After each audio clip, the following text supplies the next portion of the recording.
एक middle class family का सबसे बड़ा टेंशन क्या है?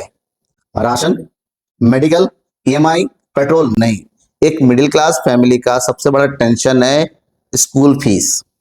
अगर हर साल फीस बढ़ने के बाद एक ही सवाल पूछा जाता है कि जब सैलरी उतनी नहीं बढ़ी तो फीस इतनी कैसे बढ़ गई?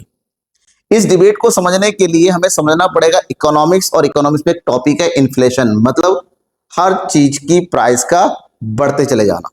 ध्यान में ये रखिएगा, स्कूल केवल और केवल क्लासरूम और बुक से नहीं चलता।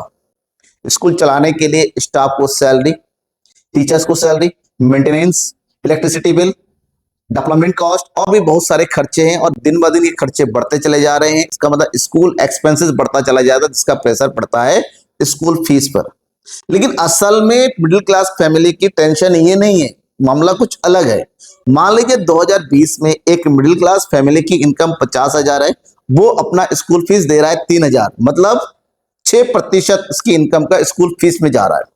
2025 में उसकी सैलरी बढ़ के हो गई 65,000 और स्कूल फीस बढ़ के हो गई 6,000, यानी कि इनकम का 9% अब वो स्कूल फीस में दे रहा है। मतलब मामला यहां पर है कि जितनी उसकी सैलरी नहीं बढ़ी है उससे ज्यादा स्कूल फीस बढ़ गई, 6% से 9%।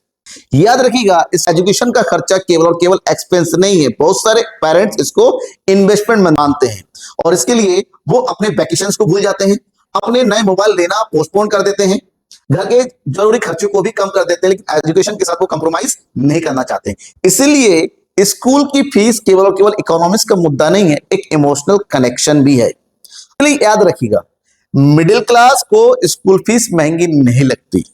मिडिल क्लास को स्कूल फीस तब महंगी लगती है जब उसकी सैलरी फीस के अकॉर्डिंग नहीं बढ़ रही होती है, और यही है स्कूल फीस, इन्फ्लेशन और मिडिल क्लास बजट का असली कनेक्शन। आपके अनुसार स्कूल फीस पर कंट्रोल होना चाहिए कि नहीं, और आप अपने इनकम का कितना पार्ट स्कूल फीस में देते हैं, कमेंट बॉक्स में कमेंट करके बताइएगा।